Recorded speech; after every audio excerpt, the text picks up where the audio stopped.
भाइयों, केंद्र सरकार का एक नया पैंतरा, एक नया बहकावा, एक नया गंदा खेल शुरू हो गया है। एक तरफ लाखों मजदूर तपती दोपहरी में बेतहाशा भागते फिर रहे हैं, खाने पीने के लिए तरस रहे हैं, पेड़ों के नीचे गर्भवती महिलाओं की डिलीवरी हो रही है, रास्तों में पैदल चलते मजदूरों पर ट्रक चढ़ रहे हैं, कार से एक्सीडेंट हो रहे हैं, बस पलट रही है, ट्रक पलट रहे हैं और सोते हुए मजदूरों के ऊपर से ट्रेन निकल जाती है। घर जाने के लिए निकले लोग दुनिया से चले जाते हैं। कोरोना से मरने वालों की संख्या दिन रात बढ़ रही है और सरकार कोरोना को रोकने और गरीबों को आर्थिक मदद देने के नाम पर बैंक लोन बांट रही है। गरीबों की दुश्मन इस सरकार ने फिर एक निहायत ही शर्मनाक काम किया है दोस्तों। अभी अभी जानकारी मिली है कि केंद्र सरकार के इशारे पर दिल्ली पुलिस ने जेएनयू के 2 स्टूडेंट्स को गिरफ्तार किया है और यह गिरफ्तारी 2 बेटियों की हुई है जो महिलाओं के अधिकारों के लिए लड़ती हैं। इन बेटियों पर प्रशासन के कार्य में बाधा डालने के लिए गिरफ्तार किया गया है। यह केस दर्ज हुआ है सीएए के विरोध के लिए। अब देखिए इन बेशर्मों की राजनीति। एक तरफ पूरे देश में हर रोज मर रहे लोगों का मातम है, लाखों लोग पैदल भागते फिर रहे हैं, भूख और हजारों किलोमीटर का सफर झेल रहे हैं, गरीब भाई बहन तड़प रहे हैं और केंद्र सरकार उनकी मदद करने की जगह हमारी बेटियों की गिरफ्तारी करवा रही है। क्या बताना चाहती है सरकार?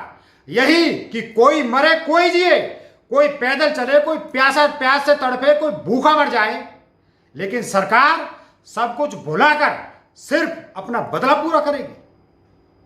सीएए जैसे संविधान विरोधी कानून का विरोध करना हर भारतीय का फर्ज है और अधिकार भी है। हमने भी विरोध किया और आगे भी करते रहेंगे।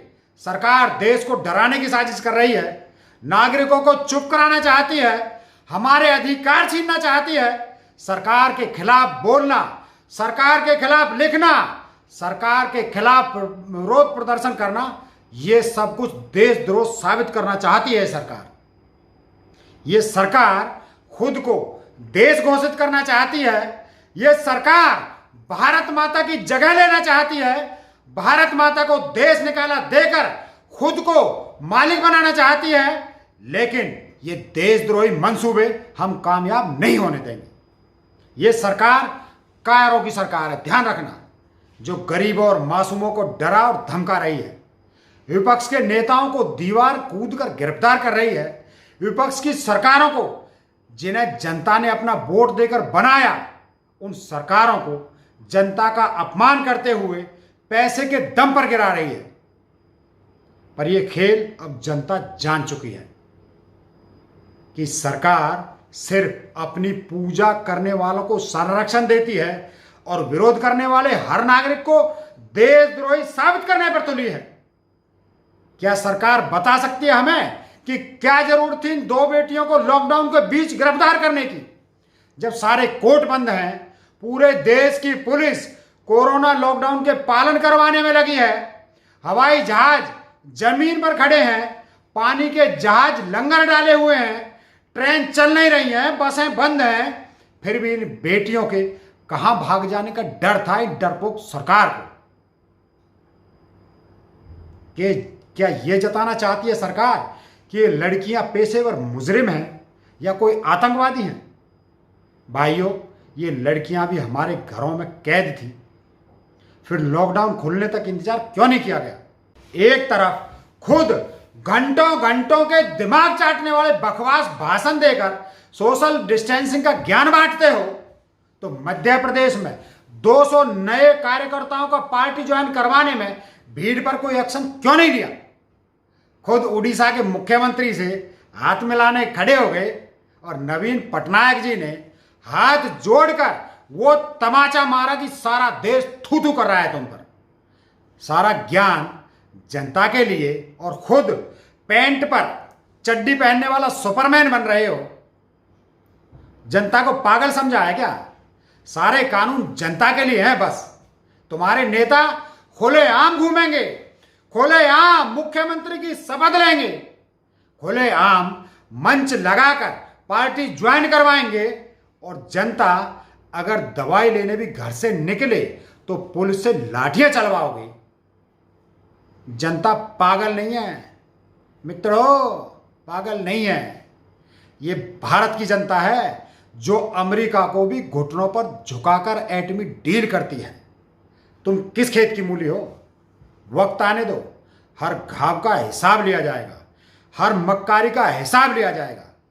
भाइयों, जेएनयू के स्टूडेंट्स 2 बेटियों की गिरफ्तारी का कारण यह है कि सरकार कोरोना पर अपनी नाकामी छुपाने के लिए जनता का ध्यान भटकाना चाहती है।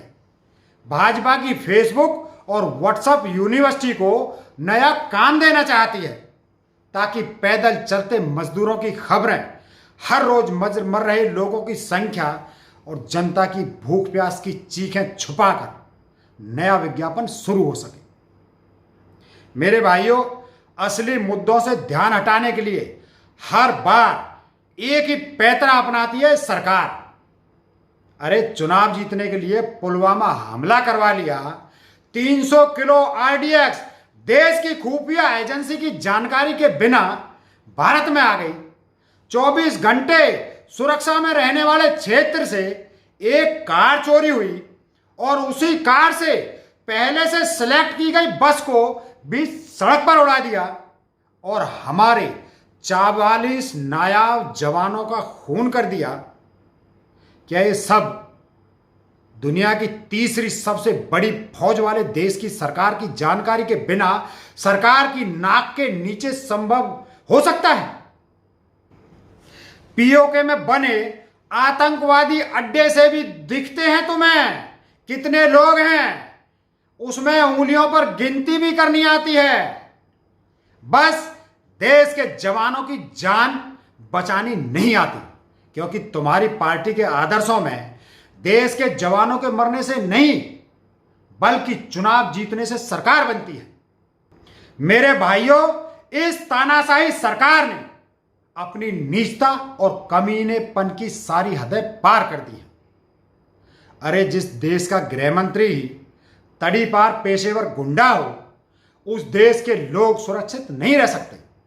उस देश में बेटियों की इज्जत सुरक्षित नहीं रह सकती, गरीब का परिवार सुरक्षित नहीं रह सकता, कोई पिता सुरक्षित नहीं रह सकता, कोई बच्चा सुरक्षित नहीं रह सकता। इस सरकार में सिर्फ सरकार के तलवे चाटने वाले अधिकारी और जिनके तलवे खुद सरकार चाटती है वो व्यापारी सुरक्षित हैं। अब आप सभी से आह्वान करता हूं कि इस घटिया सरकार के किसी पैतरे में ना उलझें। कोरोना भारत में आया ही सरकार की लापरवाही से है, इसीलिए कोरोना से होने वाले एक एक मौत की जिम्मेदारी ये सरकार है। फिर पैदल भागते फिर रहे मजदूरों में से जो लोग दुर्घटनाओं के शिकार हो रहे हैं, भूख और प्यास से मर रहे हैं, मासूम बच्चे मर रहे हैं, उन सब की मौत की जिम्मेदार भी यह सरकार है। इसीलिए इसे किसी मुद्दे पर भटकाने से कामयाब नहीं होने देना है। गरीबों की मदद करना है और आज से संकल्प लीजिए, सरकार के तलवे चाटने वाले लोगों की सोशल पोस्ट देखते ही डिलीट करना है। इस खेल को उनकी ही चाल से जीतना है। सोशल मीडिया पर भाजपा के सभी समर्थक लोगों को ब्लॉक कीजिए और उनकी पोस्ट जहां मिले उसे डिलीट कीजिए। व्हाट्सएप पर सरकार के समर्थन में कुछ भी आए तुरंत डिलीट कीजिए। इन नीच लोगों को, गरीब के दुश्मनों को, अमीरों के चमचों को सबक सिखाइए। सोशल मीडिया पर सरकार के खिलाफ मोर्चा खोलिए दोस्तों।